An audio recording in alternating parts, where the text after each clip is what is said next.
In this video, I'm going to be reviewing the OMAS Paragon in Wild Celluloid. I'll go over the specs, I will do a writing sample, and I'll tell you what I like and don't like about this pen coming up.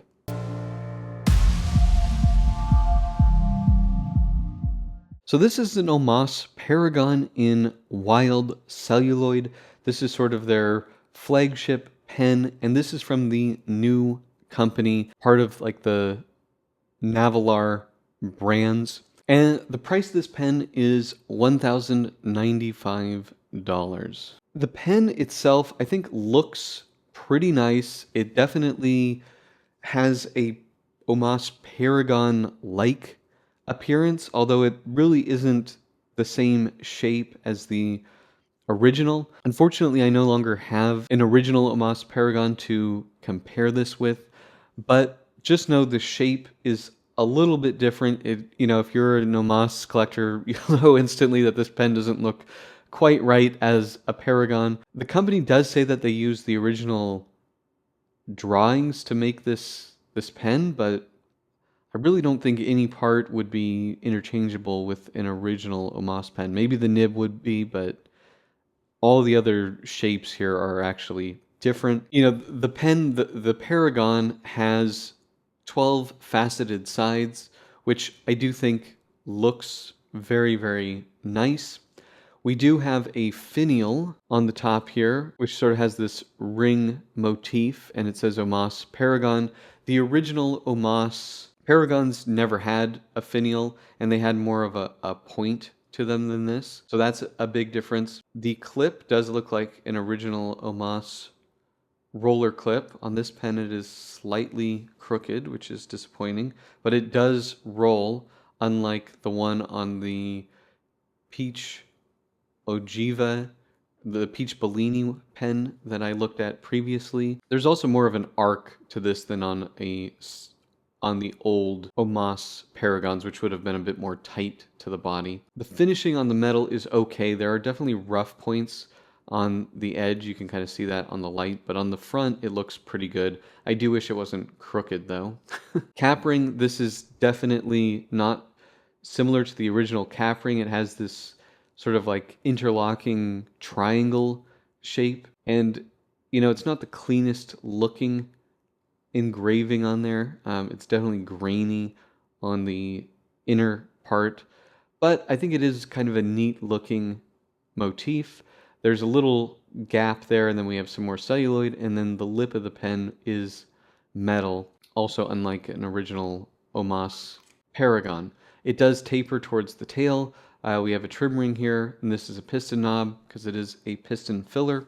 Now taking the cap off, a little bit, just like 1 1/4 maybe, a little less than that.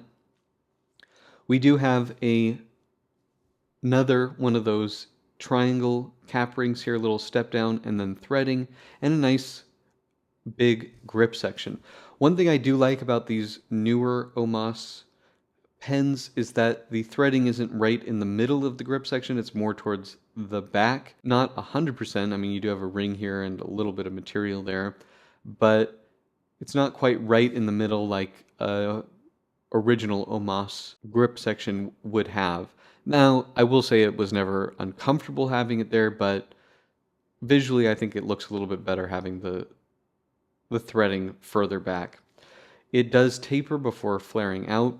And then we have what I think is really the main reason you'd want one of these pens is the OMAS 14 karat gold nib. I have this one here in broad, and they did a very good job of copying the look of the original OMAS nibs. They look really nice. The arrow design is one of my favorites, and just love the OMAS branding on there. 585 for 14 karat gold.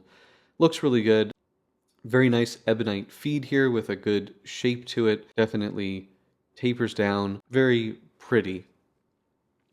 Piston filling system feels very smooth.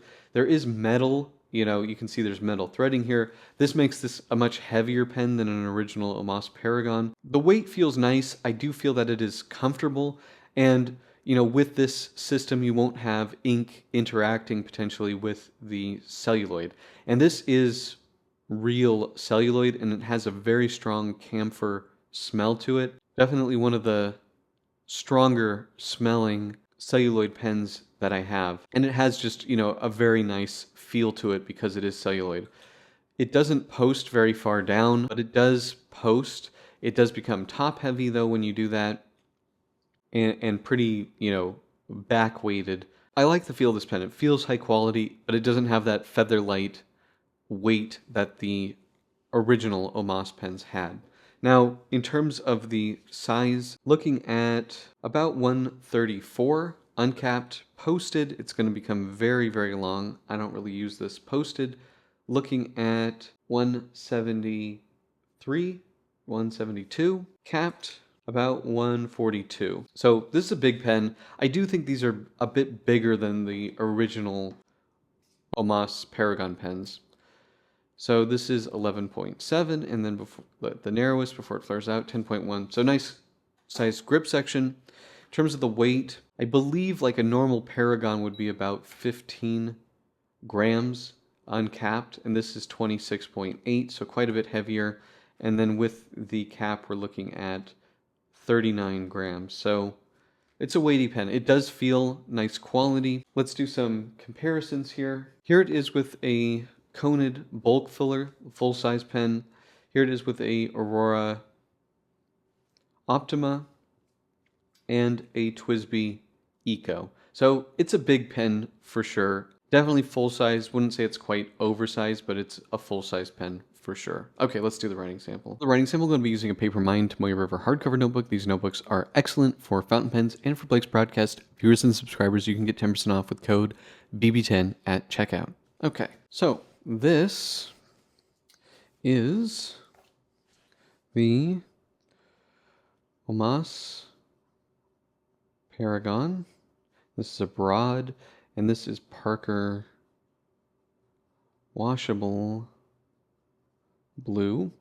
This is a very wet nib, very soft, and a relatively soft nib as well. It does squeak a bit. Do fast writing.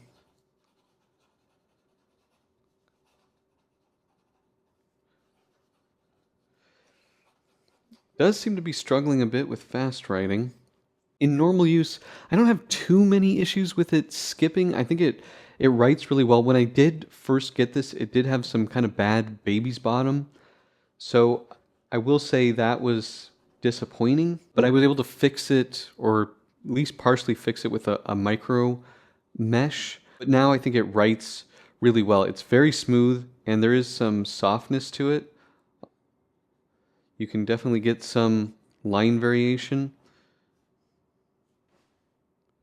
If we go,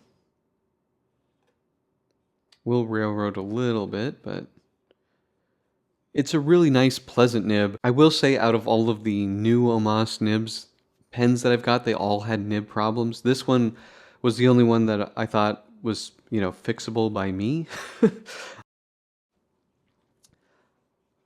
And I'm happy with the way it turned out. It is a really nice writing nib. Doesn't seem to like fast writing. The feed, being a broad, it's a relatively juicy nib, but it didn't seem to keep up with that. In normal writing, though, it does really nicely, and it is an enjoyable nib to use. They do make these nibs supposedly in-house, and it has a nice soft feeling to it that you don't get on a lot of other nibs. It's also very, very smooth. Okay, so what are my pros and cons for the OMAS Paragon in Wild Celluloid?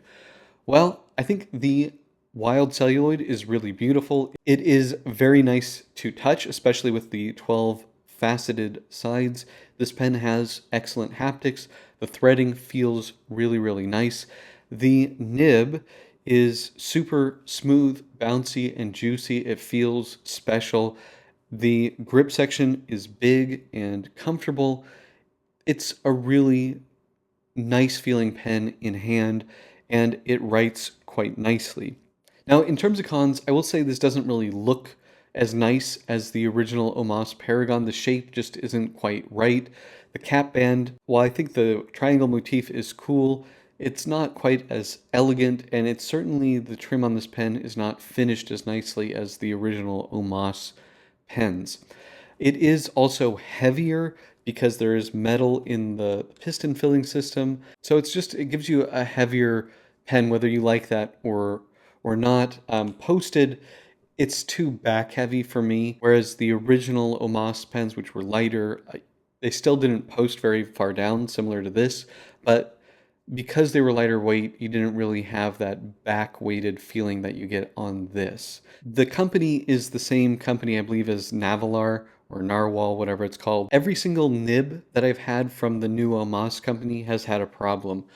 Two of them were things that wouldn't be fixable by me. This had bad baby's bottom, which I was able to fix with some micro mesh, and now it writes really beautifully without skipping. So that part was good. The nib, does write really nicely and feel special. The other two I had, well, by the third one, I was like, I'm just going to return this, not going to deal with it.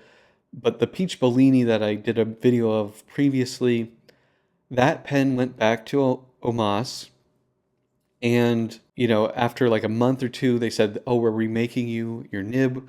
We're just going to send it to you in a week. That never happened. I followed up with them, never heard back from them. So then I reached out to the retailer, Goldspot, who, to their credit, did eventually help me, but it wasn't the easiest process. OMAS basically, I don't know, stonewalled them and me.